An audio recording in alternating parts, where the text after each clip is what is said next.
The NFL is back. That's right. Preseason is nigh, folks, which means the opening line report is back. Teddy covers in the house. We've been having comments on basically every video here on the WagerTalk YouTube channel. When is opening line report coming back, Teddy?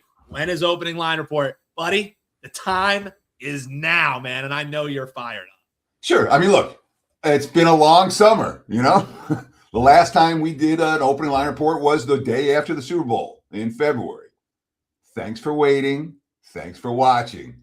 Now, let's get down to business. Let's talk about where these numbers are going, where the money is likely to flow, what the quarterback rotations are, what the team's philosophies are, the 10 new head coaches, what do we want to do with them when it comes to preseason betting?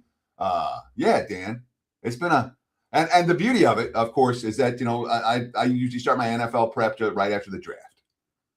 I did a ton of NFL prep this summer. I feel really, you know, the NFL win report out and posted for the clients already. You can get that right now on my homepage at WagerTalk.com. But I feel for week one of the preseason, I feel pretty good in terms of my knowledge of what I'm expecting from these teams in 2026. And there's a handful of question mark teams. I'll talk about them. I don't know what the Colts and the Commanders, to me, are two teams. They could go 12-6. They could go, or 12-5. They could go 5-12. I wouldn't be surprised with either of that. But for most of the league, I got a pretty good idea, at least where I expect them to be. And that's going to help us with the pricing, obviously, when it comes to what we're thinking about preseason and what we're thinking about regular season. Last thing, Dan, I know you're dying to talk, but remember, of all the things about preseason that we're going to talk about, your opinion about how good the teams are is meaningless. It means everything in September. But in August, the only thing we're betting is information. Stay tuned. We got a bunch of good info for you for the next half hour, 40 minutes.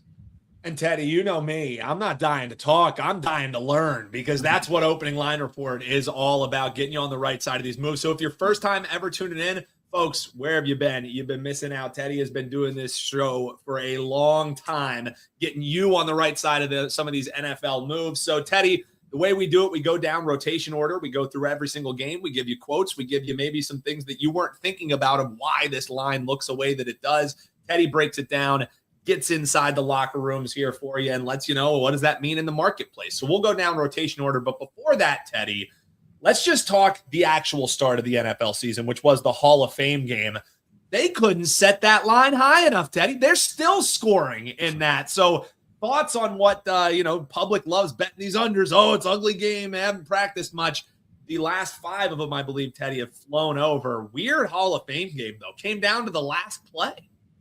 So the last 5 have gone over the total. Only one of them flew over. The first 4 went over by 1 score, 41 and 38. And, it wasn't like we were seeing a preseason game with 63 points, which, again, when you see preseason games with 63 points, you're expecting there was a kick return touchdown, there was a punt block, there was 2 defensive scores. You're not expecting a couple of teams with rookie QBs making their NFL debuts to be marching up and down the field. But 2 things happened in that game. And then the first is something that has been underreported and under talked about. I want to talk about it here. That's both teams played completely vanilla defense.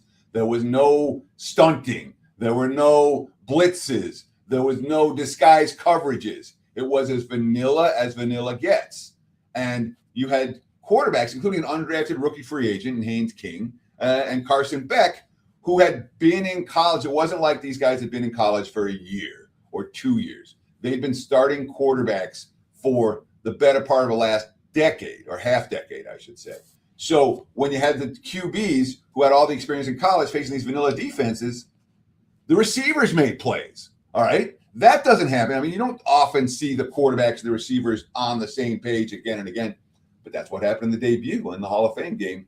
Congrats for those who had the over right side winner, even after the first couple of drives looked, with nothing after 1, and by halftime, the over was pretty much a lock. Yeah, I had the over, and in the first half, my wife mentioned to me, she was like, "Hey, in the second half, we only needed a point scored." I was like, "You don't say that. You don't say that until it goes over." But yeah, that was a no sweat one for sure, Teddy. All right, folks, if you tune into the opening line report before, you know how we do it. Keep those comments coming. Shout out Have Cash. We appreciate you. Thank you, Teddy, for all the content you put out. And, folks, hit that subscribe button because maybe we haven't done some live previews. Teddy's been previewing NFL teams that you can find right here. The best way to find it, hit that subscribe button. You'll never miss any of them. But, Teddy, let's do it, buddy. Get the juices flowing. Odds Logic Scream will run from the top to the bottom. We'll start off Green Bay taking on Pittsburgh. 1.5, some twos out there. What can we glean about these two teams, Teddy?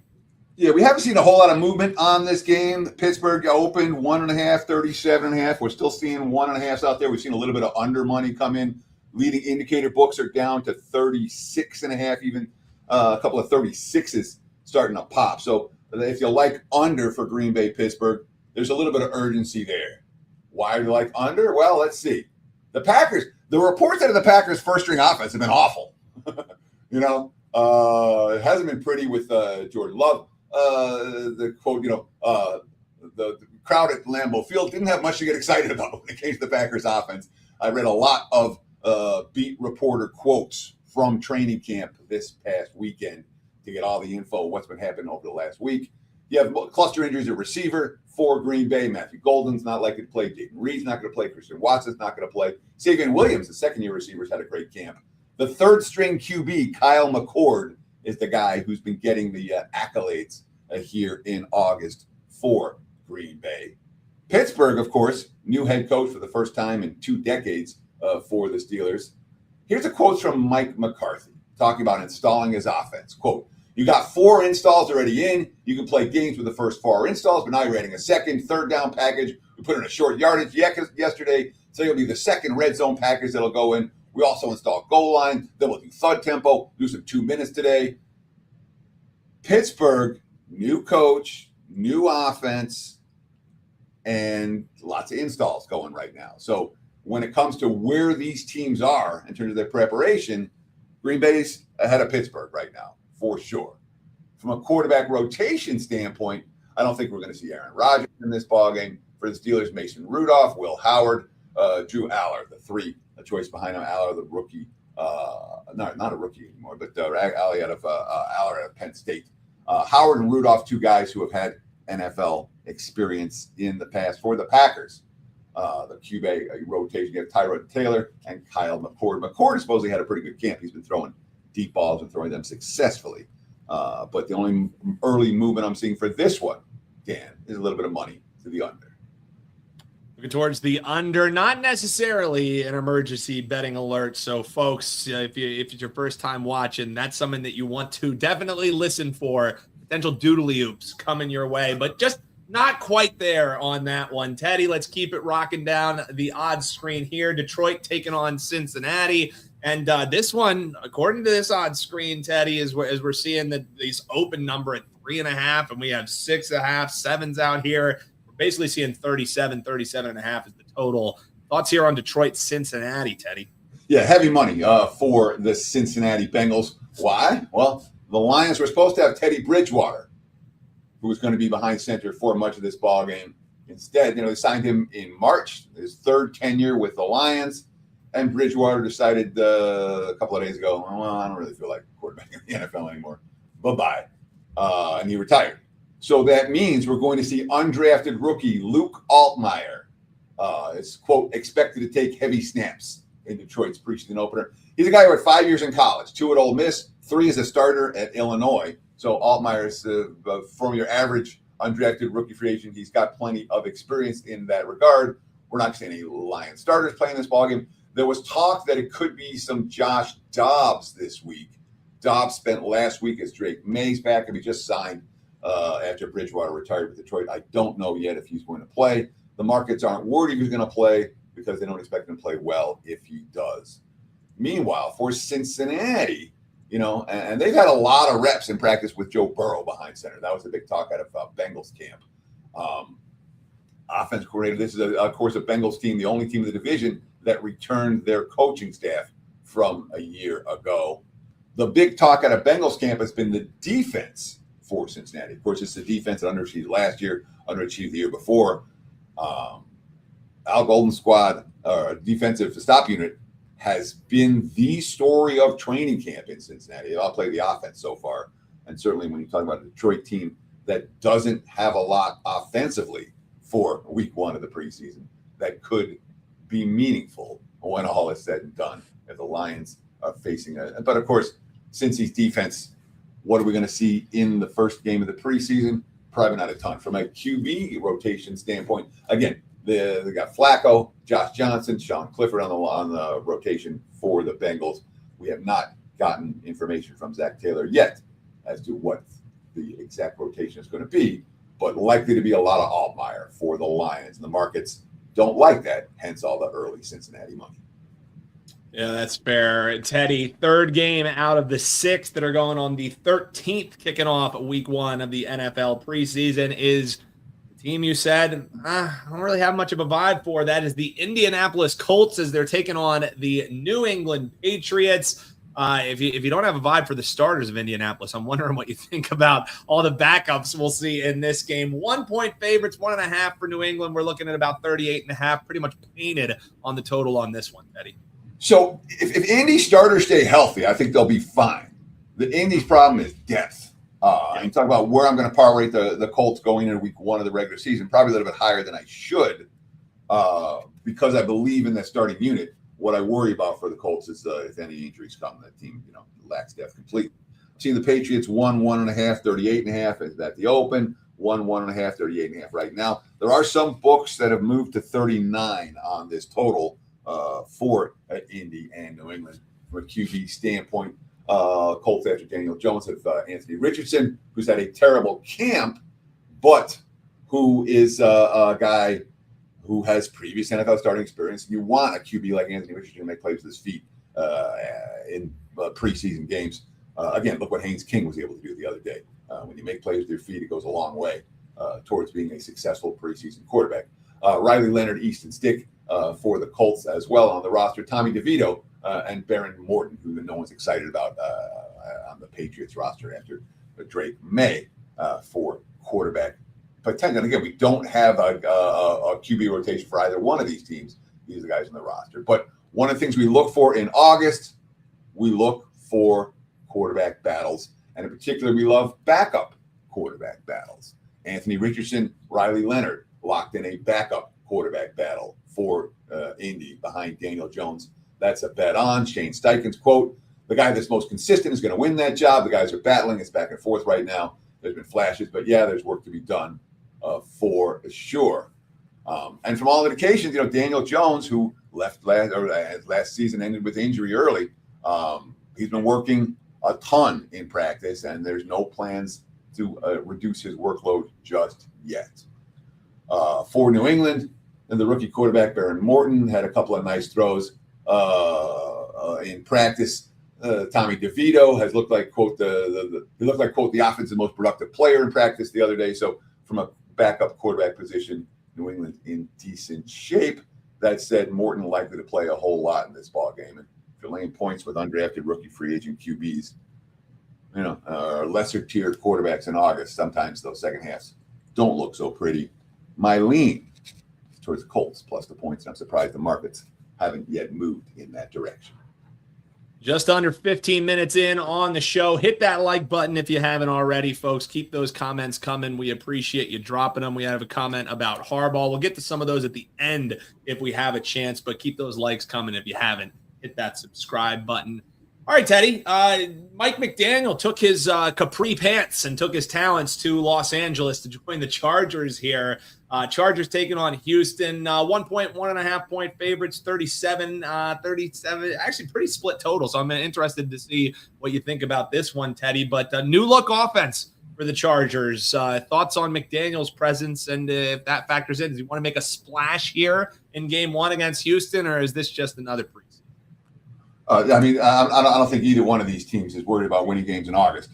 They're worried about winning games in January and or February. Two teams that have very high hopes for 2026 and hope to be playing well into 2027. We've seen you talk about what I was going to do with that total. There were 37.5s, there were 38.5s, and now there's no 38.5s anymore. It's only 37.5. So we've seen under money. We could well see some more under money come in for this ball game. And sidewise, initially there was some Chargers money, and then there was some Texans money. Now I'm seeing Texans back as a favorite, -1, -1.5. So this game has seen some movement, and the latest movement has been towards Houston. And some of that, again, I can't tell you exactly why, and we don't have. So for the Chargers, you had there's first game in the new offense. There's been a lot of talk about how comfortable they are. Justin Herbert, obviously a QB who we believe in and trust, but I know that Herbert's going to play a lot. Chargers last year with Trey Lance behind Herbert were bet on in August because Lance makes plays with his feet. Lance still the backup QB. DJ Ugalele has the reports out of camp. They said that some big throws.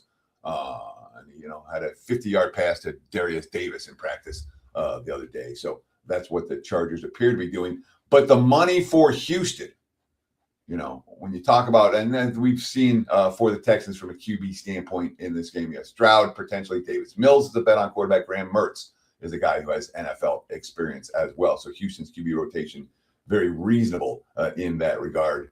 But the quotes coming out of Houston were from DeMeco Ryans, the exotic blitzes have been a problem for the offensive line. And when we talk about, the coverage, CJ Stroud was struggling to find receivers. The coverage in the secondary was stout. This is a loaded defense. It's loaded down to the third stringers for Houston. And if they're running a normal defense where they're going to be stunting and blitzing and all that kind of stuff, it's likely to be a problem for backup and third string linemen for the LA Chargers. Love it, Teddy. All right, let's keep it rocking. Arizona and Las Vegas, the Mendoza era. Does it begin on Thursday night? You expect that we'll see some Mendoza snaps in this one. Vegas, a 2.5-point favorite. Total a little bit tick higher than the totals we've talked about thus far, Teddy. We're seeing 40.5s out there as Arizona has taken on Las Vegas. Saw all those points that Arizona was able to put up against the Panthers. Any reason to think that'll change against the Raiders here? So the Raiders, Kirk Cousins, Fernando Mendoza, Aiden O'Connell, Jacob Clark are the QBs listed on the roster for Las Vegas. For Arizona, we didn't see Brissett last week. We didn't see Minshew last week. We saw a lot of Carson Beck and Keaton Slovis. I have not heard yet if Brissett or Minshew will play here. I wouldn't be shocked if they don't. That being said, everyone saw Carson Beck and Keaton Slovis. Both looked very good last week. The execution was there. One thing we need to remember, obviously in August, what you see one week is not always what you see the next week, just like the regular season. And teams that are working on something one week may not be working on the same thing the next week. I'm like, there have been many instances in preseason football where you're like, oh, that quarterback looked great last week. And then the next week, that quarterback comes in and hands the ball off 12 times in a row. So, be aware, Mike LaFleur should say, talking about Carson Beck, who may well get ample playing time in this one. Quote, it's going to be a broken record. The same thing that I keep seeing at practice. When he just gets in and out of the huddle, he doesn't make it too big. He just lives by the play. I give a lot of credit to offense coordinator Nathaniel Hackett, but Beck worried one play at a time, executing that play, going through your progressions, not making stuff up. If it's not there, checking it down. If it's not, if you're in a bad play, a bad call, don't make it worse. Beck certainly had an impressive debut. So they threw that fade on third down to make it 14-7. That was a play that I needed a field goal there. If you had the under, you needed a field goal there for sure. You love it in college when the guy throws the fade. In the NFL, it's the least successful pass in the red zone. And Beck's nailing it. He really had a really good game there, but doing it twice may not be as easy for the Raiders. We had Kirk Cousins and Matt Crosby getting a fight. Mendoza has only played with the starters the one time when Cousins was suspended for a day after getting into a fight with Matt Crosby the previous day. And of course, the offense didn't do much. Aiden O'Connell struggled. He's recorded interceptions in camp. And the quote here, all right, quarterback coach Mike Sullivan said that, the biggest things he was evaluating were the rookies' command of the offense and not panicking in the pocket. That's not a bet on quote for your rookie quarterback. Great, he's not panicking. The Raiders still have many, many issues to overcome with a new offense, new schemes, and a young QB getting his feet wet in the NFL. That being said, there's still chalk here, which is speaking to what the markets expect from Arizona after their wildness in the Hall of Fame game.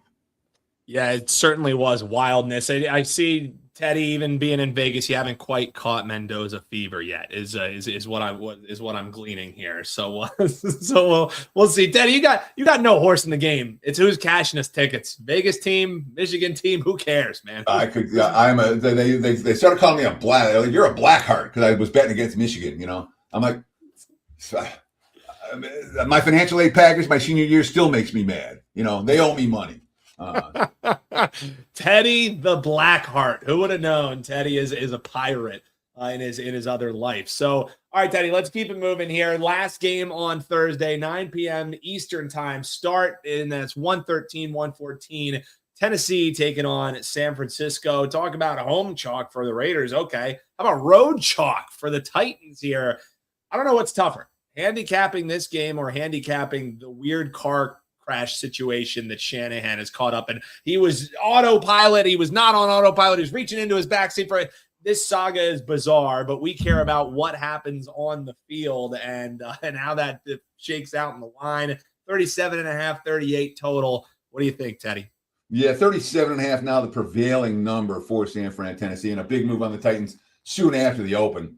I'm not surprised by that move at all, just given the situation in San Francisco right now, where for the umpteenth consecutive year, injuries have been a huge factor in training camp already. I'm not sure how much Brock Purdy we're going to see. Brock Purdy had 2 back-to-back brilliant practices last week where he basically didn't miss a pass. Worth noting, 2 years ago, the Niners canceled joint practice session with the Saints because they had 23 players not participating for injury reasons. This last week, 20 players out for San Francisco. Assistant head coach Forrester, quote, "We have injuries, we have dings, we have bumps, we have bruises where guys are missing practices. But it doesn't mean we have been discussed canceling the joint practices, but it's not come up this week." By the way, Shanahan is expected to be back for San Francisco on the sidelines this week. For Tennessee, what do we like? We like backup quarterback battles. What do we have here? Cam Ward. And Cam Ward's not had a great camp. The offensive line's had issues for Tennessee, big issues. 5 different players getting first-team reps at one position, for example, at right guard right now. Starting center is the same way for Tennessee. So there's a lot of different bodies being shuttled in and out. There's not much continuity. But Will Levis and Mitch Trubisky battling for the backup job. Levis saying, "I'm one of the best 32 quarterbacks in the league." All right, now go prove it in August.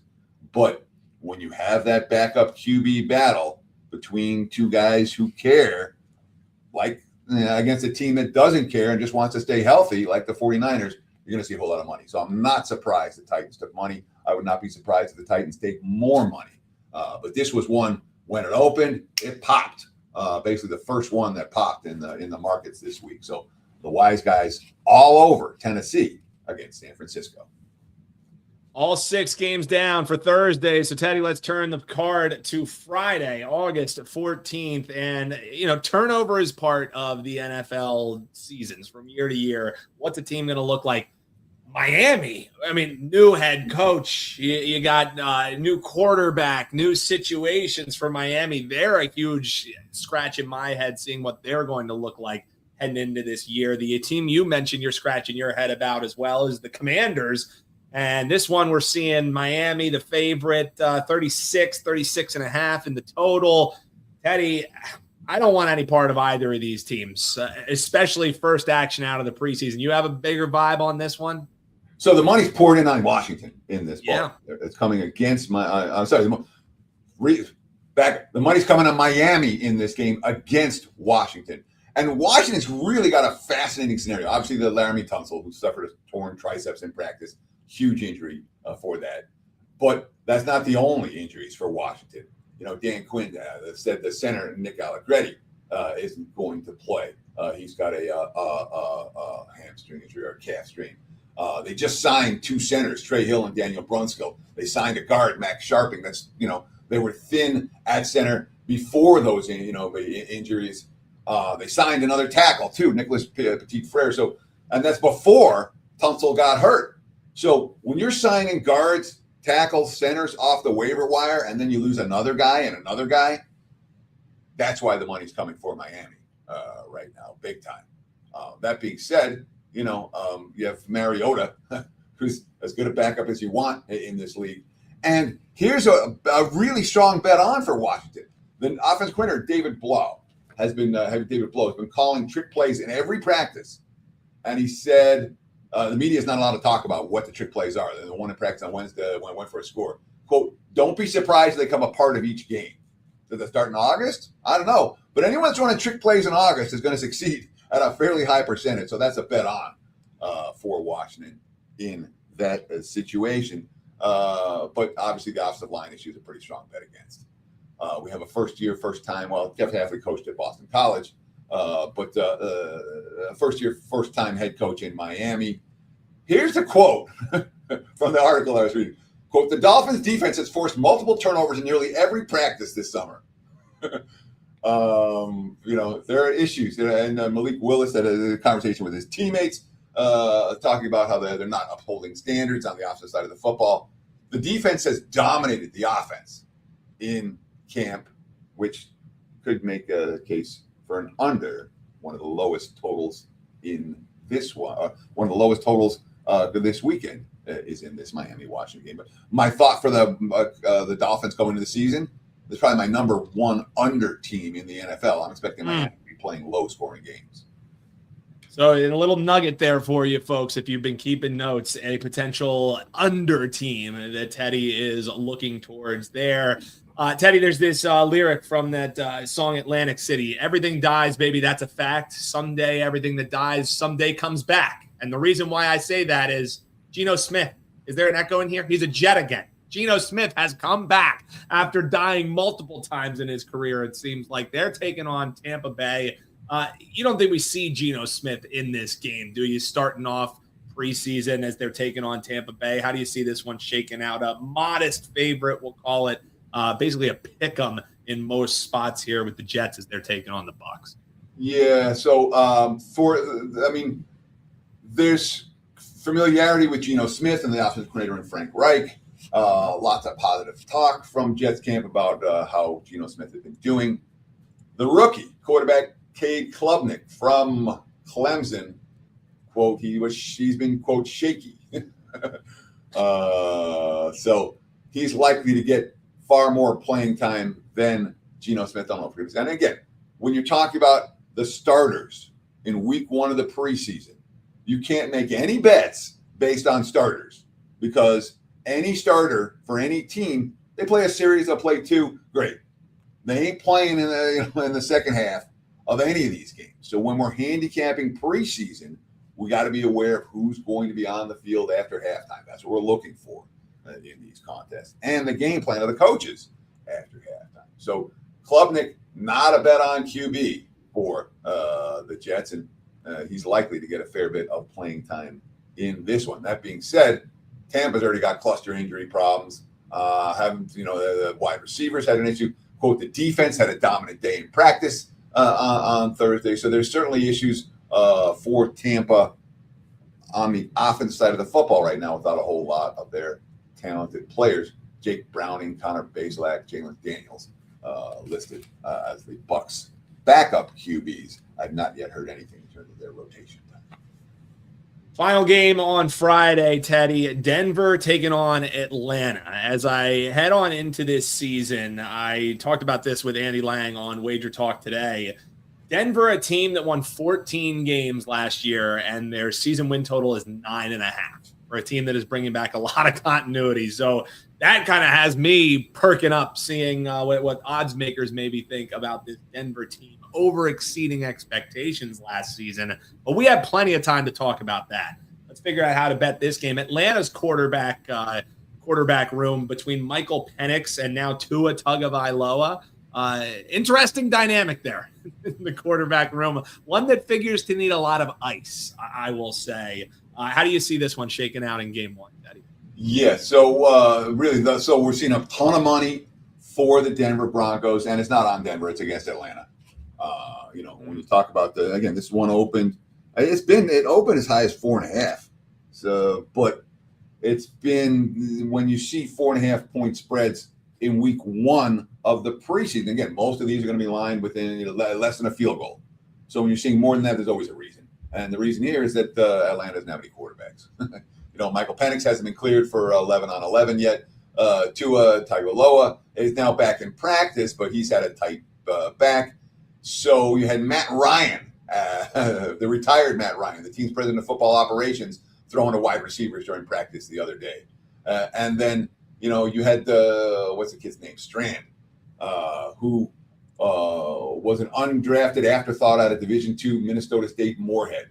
And then Penix is hurt, and then Tagovailoa is hurt, and then they released Trevor Siemian because of an injury, and all of a sudden Jack Strand is Atlanta's starting quarterback, and they signed Cooper Rush off the waiver wire. So that's the Falcons' QB rotation. The betting markets are saying to that QB rotation, money pouring in on the Broncos. Yeah, not surprising. As you heard my lead in there, I kind of understand that, Teddy, the money going there.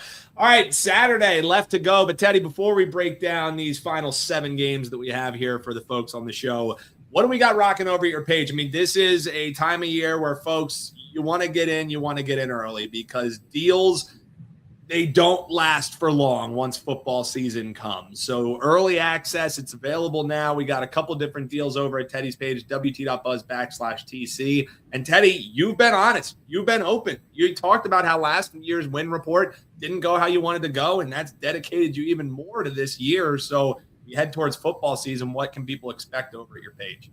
Yeah, I was pissed off last year. I've been doing this a long time. I expect to win. And when I don't have a season that meets my expectation, I don't have a win report that meets my expectation, it makes me mad. It makes me hungry. And it's been a hungry offseason. We've been working hard. I expect to make money this year. I expect to make money for you guys this year. So take $50 off, and don't buy my win report. We got the season package. Full season gets you every play from week 1 of the preseason through the Super Bowl. There's nothing more to buy. There's no bait and switch nonsense. It's $5.99 every play, every day, all season, win report included. Take $50 off right now. Promo code Teddy50 at checkout. Again, $50 off, full season NFL. $5.49 gets you through the Super Bowl. Teddy50 at checkout. And of course, we talked about the NFL team preview videos. I have I think close to 20 of them up already on WagerTalk TV. We've got NFL how to bet videos, NFL preseason videos, all kinds of stuff coming up. The content that WagerTalk.com is putting up on a daily basis, I got to call it second to none. That's why you like, comment, and subscribe right here on WagerTalk TV. It's that easy, folks. You're here. We got plenty of folks watching. Hit that like button, and if you haven't already, subscribe, just like Teddy said there. Everyone is talking about this new stadium, Teddy. Some people are saying, look at these horrible obstructed views. Look at how awful this looks, yada, yada, yada. Everyone's going to say something about the new Highmark Stadium for Buffalo. Carolina will be a visitor there, and Carolina, as their hearts stop from that pulse-pounding victory. Everyone needed that win at the Hall of Fame game. Well, road chalk here as they're taking on Buffalo, 38 and a half. I see one rogue 37 and a half. Teddy, what are you thinking in this one?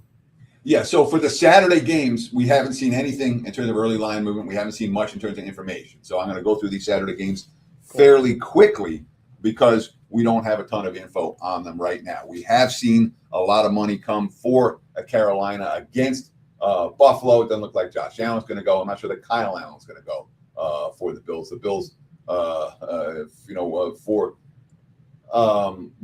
the quote out of Buffalo that stood out there. Let me find a quote. From Josh Allen, quote, "This group from offense to defense is the tightest knit group that I've ever been around since I entered the league. The defense is meshing so well together. Even when you walk in the dorm room or walk in the cafeteria, guys just sitting down, talking, really get to know each other. There's a lot to love on this team. That'll show on the field.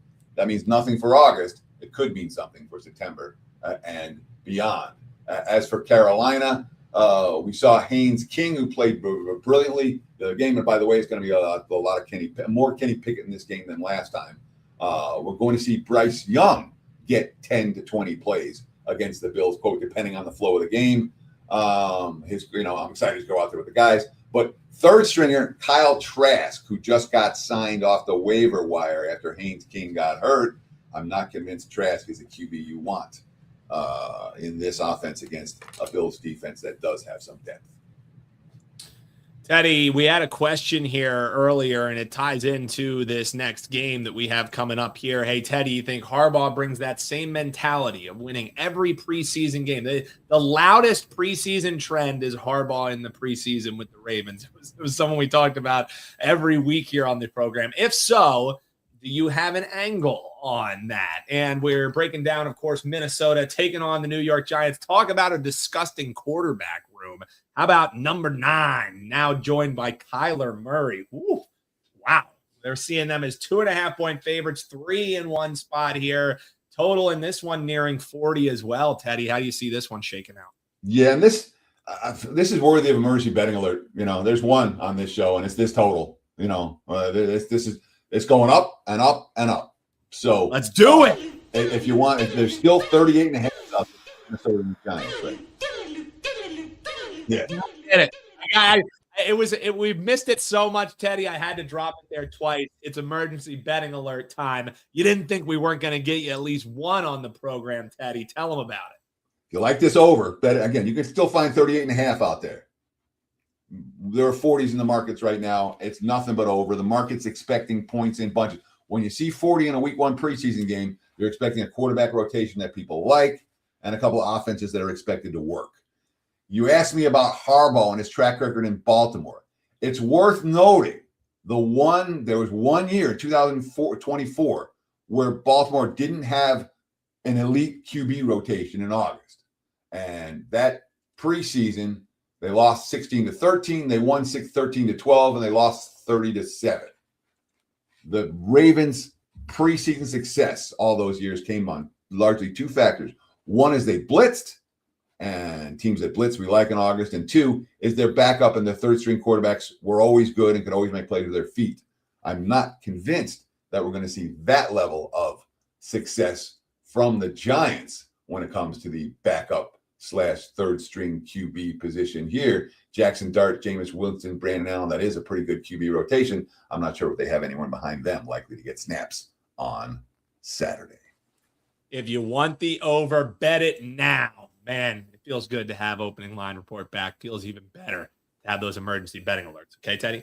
Just real quick, worth noting, from a defensive standpoint, Minnesota had a bunch of rookies playing with their first stringers.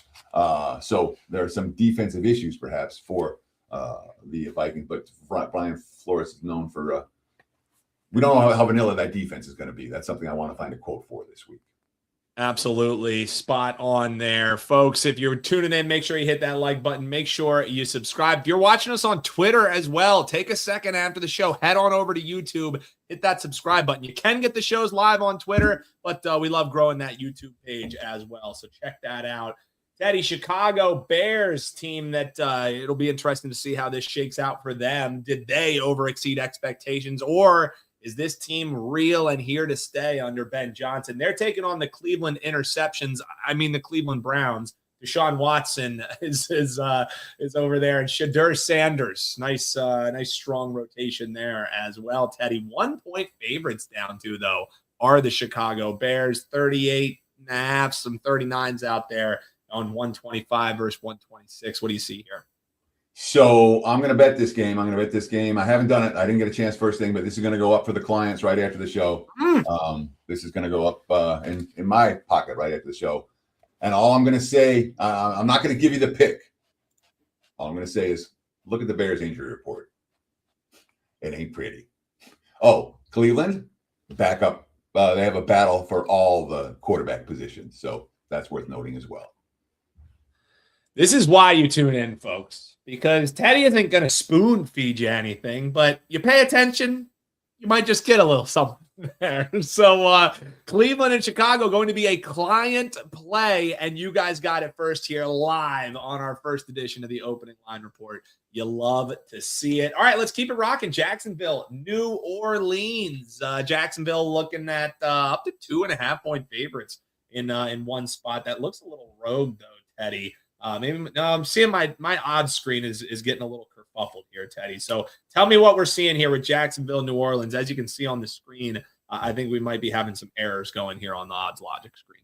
Yeah, no. So it's not unheard of or unusual for you can find this team as a favorite in August. You can find that team as a favorite in August. This line is around bouncing near pick'em at this point. And at one point, the Jags were a clear favorite. We have seen a little bit of New Orleans money in this contest. And, Tyler Shuck's another guy who's had a little bit of a rough camp, but Zach Wilson has had a good camp with the third stringer. So for what it's worth, and again, Zach Wilson's a QB. You're like, really? He's still on a freaking roster somewhere? That guy was awful. But Spencer Rattler, Zach Wilson, these are bet on QBs in the second half of preseason games.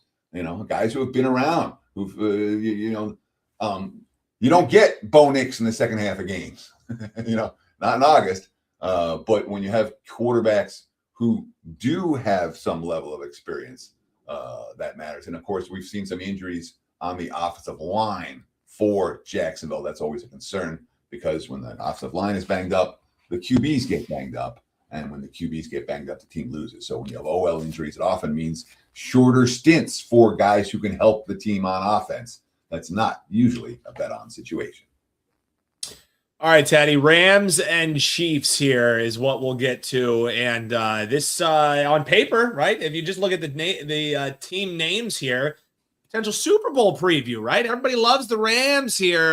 The face, I will say, on draft night of Sean McVay when they realized Stetson Bennett was going to be the selection still lives on in my heart. But since then, done a good job tooling up. We see 1.5, 2.5 here around that for Kansas City. We're looking at 36.5 pretty much painted on the total, Teddy. Maybe these teams will meet in February, but if they do, it'll look quite different than the teams you'll see 4 o'clock on Saturday night.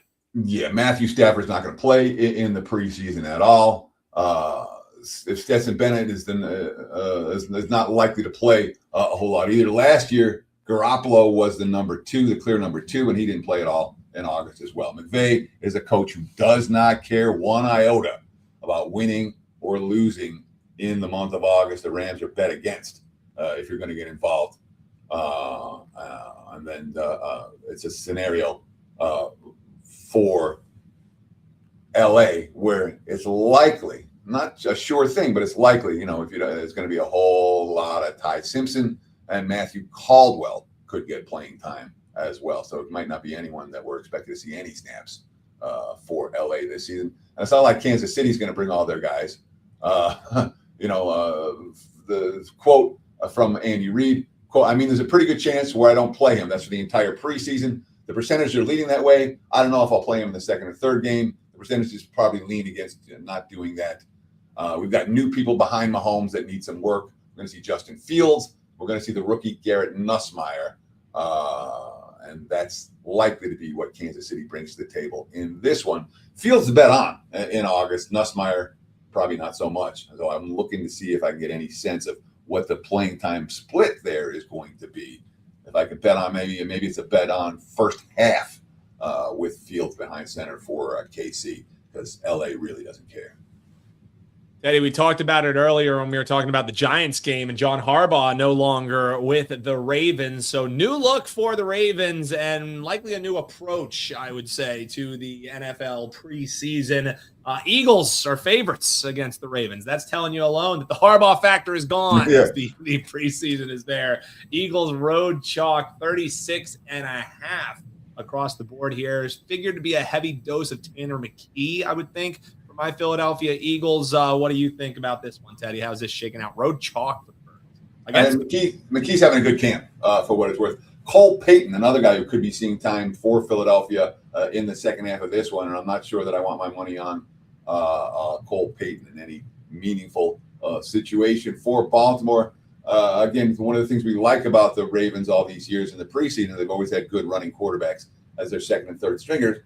Lamar Jackson, Tyler Huntley, yeah. Then Joe Fagnano, who is not someone who inspires a lot of confidence coming into an August game. And obviously the markets are telling us that with Philadelphia as the favorite here.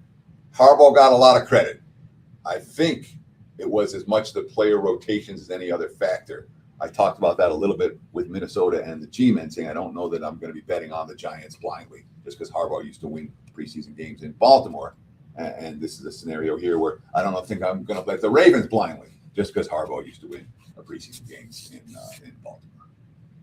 The stars will be bright, Teddy, as we end the week 1 slate. Why will they be bright? Well, you got the star of NFL's Hard Knocks in action. Dallas taking on Seattle in this one, 3.5-point favorites, 4 in one spot here over at South Point, Teddy, as they're taking on Dallas. The stars of Hard Knocks taking on the Cowboys, Teddy. How do you see this ending and rounding out our slate? 8 o'clock this one starts. Yeah, this one just got popped. We've seen money in the last half hour, in the last 15 minutes for Seattle. There are 2.5s out there that have been bet up to 3. Now 3.5s out there for the Seahawks. So the money pouring in on Seattle as we speak. And honestly, this is it's still moving as we talk. We should emergency betting alert this. There's one more that's worthy of note. Right now, we're seeing money for the Seahawks and we're seeing money for the over. If you like Seattle, you can still find -3s. It's as high as -4 at many books right now. If you like the over, you can still find 38.5. It's as high as 39.5 at many books right now. And this was a syndicate move. The whole screen went black at the same time. So the money pouring in on Seattle against Dallas. Reports out of Cowboys camp.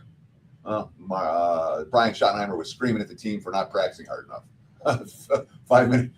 Typical Dallas stuff from over the weekend, and that wasn't the only time this preseason that appears to have happened. Daddy, man, football being back, it's chicken noodle soup for the soul. And 2 emergency betting alerts. You astute viewers also got a potential free play from Teddy if you were reading between the lines there.